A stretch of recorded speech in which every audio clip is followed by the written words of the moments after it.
America से लेकर पाकिस्तान और तमाम खाड़ी देशों ने समझौते की आस तो जग रही है, लेकिन ईरान इतना खामोश क्यों है? अमेरिका पाबंदियों से लेकर फ्री संपत्तियों और हॉर्मूज से लेकर यूरेनियम तक तमाम ऐसे मुद्दे हैं जिन पर ईरान की सहमति पर पूरी दुनिया भर की नजरें टिकी हुई हैं। इस बीच ईरान के राष्ट्रपति ने ताजा बयान ने समझौते की कोशिशों को दिलचस्प बना दिया है। उन्होंने कहा कि फैसला तो मुस्तफा खामनेई ही करेंगे, लेकिन ईरान के इन तमाम अटकलों के बीच, इस खामोशी के बीच में ये रिपोर्ट आपको दिखाते हैं।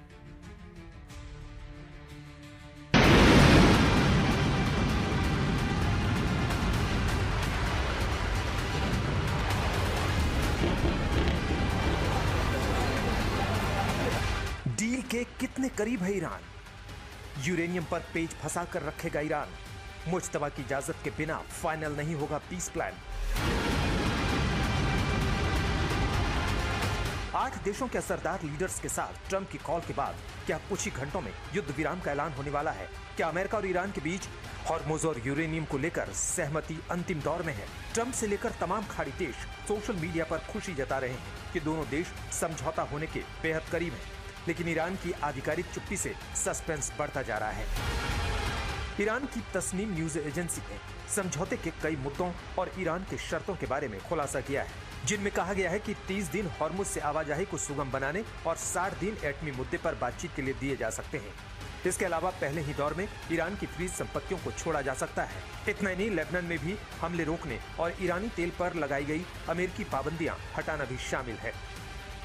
हालांकि ट्रंप लगातार इनकार करते रहे कि जब तक समझौते पर मोहर नहीं, तब तक ईरान के लिए किसी ऑफर या छूट का सवाल ही पैदा नहीं होता।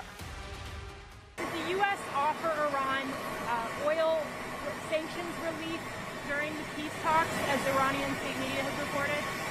No, I haven't heard that. I'm not doing any relief until they sign an agreement. When they sign an agreement, we can get that place built up again and have something that's really a good country for the people. But no, we haven't offered anything. इस बीच Iran के राष्ट्रपति मसूद पजिश्किन ने साफ कहा है कि कोई भी फैसला देश के सुप्रीम लीडर मुस्तफा खामनेई की इजाजत के बिना नहीं लिया जाएगा। 2.5 महीने से ज्यादा वक्त हो गया है और दुनिया ने अभी तक मुस्तफा खामनेई को ना तो देखा है, ना ही उनका कोई ऑडियो वीडियो संदेश आया है। दावा किया जाता है कि 28 फरवरी के हमले में बुरी तरह घायल होने के बाद से उनका किसी खुफिया स्थान पर इलाज चल रहा है। लेकिन ईरान का संदेश बेहद साफ है। कोई कितनी ही बात कर ले, कितने ही दावे कर ले, ईरान एक भी शर्त ना तो आंख मूंद कर मानेगा और ना ही अपने सर्वोच्च लीडर की अनुमति के बिना कोई भी फैसला लेगा। आज तक ब्यूरो। आपने हमारी एक खास रिपोर्ट देखी। अब आपको बड़ी स्क्रीन पर लिए चलते हैं और दिखाने की कोशिश करते हैं कि पिछले 20 दिनों में कैसे ईरान में हलचल तेज हो गई, ईरान के अंदर और ईरान के बाहर कैसे लगातार मूवमेंट की जा रही है। सबसे पहले हम आपको लेटेस्ट अपडेट यानी 22 मई के अपडेट के साथ दिखाते हैं। पाक आर्मी चीफ आसिफ मुनीर का तेहरान दौरा था, ये सबसे लेटेस्ट अपडेट है। यानी 22 तारीख से हम आपको पीछे लिए चलते हैं, पिछले 20 दिनों का। 22 मई को ही यूएस से युद्ध खत्म करने को लेकर ईरान से बातचीत हो रही है और इसको लेकर संकेत मिल रहे हैं कि शायद दोनों की बातचीत निर्णायक मोड पर पहुंच चुकी है। 21 मई की अगर बात करें, ईरान के विदेश मंत्री से मिले थे पाक के गृह मंत्री मोहसिन नकवी। वो लगातार तेहरान में मौजूद हैं और उनकी मुलाकात कई बार हो चुकी है। 21 मई को ही वो तेहरान में हुई दोनों की मुलाकात के बीच में कई सहमतियों को लेकर दरअसल कहा जा रहा था कि अब पाकिस्तान के हुक्मरान और उनके आर्मी चीफ या फील्ड मार्शल लगातार अमेरिका का संदेश लेकर ईरान पहुंचे थे। अब 17 मई को पाकिस्तान के गृह मंत्री मोहसिन नकवी का तेहरान दौरा शुरू हुआ था और लगातार कई दिनों तक यानी करीबन 3 से 4 दिनों तक वो वहीं पर रहे। ईरान के राष्ट्रपति पेजेश्कियान के साथ भी उनकी बातचीत हुई।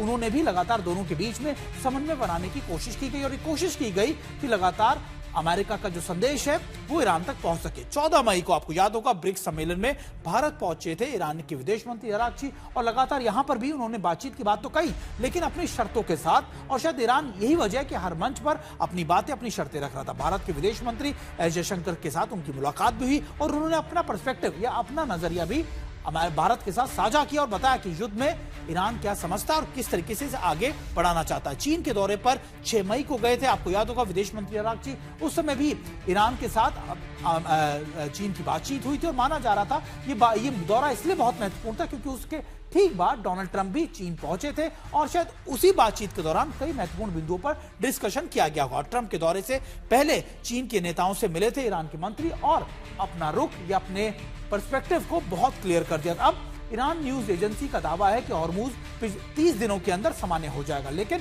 हॉर्मूज पर किस तरीके की परिस्थिति इस समय बनी है, ये आपको एक बार फिर से बड़ी वॉल पर दिखाकर समझाने की हम कोशिश करते हैं कि आखिरकार ये वहां पर इस समय स्टेट ऑफ हॉर्मूज पर इस समय स्थिति क्या है। अब हॉर्मूज पर अब भी ईरान का पूरी तरीके से कब्जा है। ये हम जानते हैं कि लगातार ईरान ने अभी भी अपने कंट्रोल को लूज नहीं किया, वो अभी भी अपनी पकड़ स्टेट ऑफ हॉर्मूज पर बरकरार रखे हुए हैं। इसके अलावा हॉर्मूज के रास्ते पर अमेरिका की नाकेबंदियां, अमेरिका ने दरअसल गल्फ ऑफ ओमान के पास एक ब्लॉकेट लगा रखा है जहां से वो आवाजाही को रोकता है या प्रभावित करता है। अभी 160 तेल टैंकर हॉर्मूज में फंसे हुए हैं, यानी दुनिया भर के 160 टैंकर अब भी स्टेट ऑफ हॉर्मूज में फंसे हुए हैं, जहां पर ईरान ने पूरी तरीके से अपना कंट्रोल जमाया हुआ है। जहाजों पर 2 करोड़ 18 लाख टन तेल और पेट्रोलियम उत्पादन मौजूद है। आप मानिए किसी भी देश के लिए जिनके 160 टैंकर से फंसे हैं, उसके लिए कितनी ज्यादा महत्वपूर्ण ये टैंकर्स होंगे। 21 मई तक अमेरिका ने 90 जहाजों का रास्ते में बदलाव किया। दरअसल ये कहा जा रहा था कि अमेरिका ने टैंकरों के रास्ते में बदलाव किया या उनको डाइवर्ट कर दिया, उनको घुसने की इजाजत नहीं दी। अमेरिका का दावा है कि 4 जहाजों को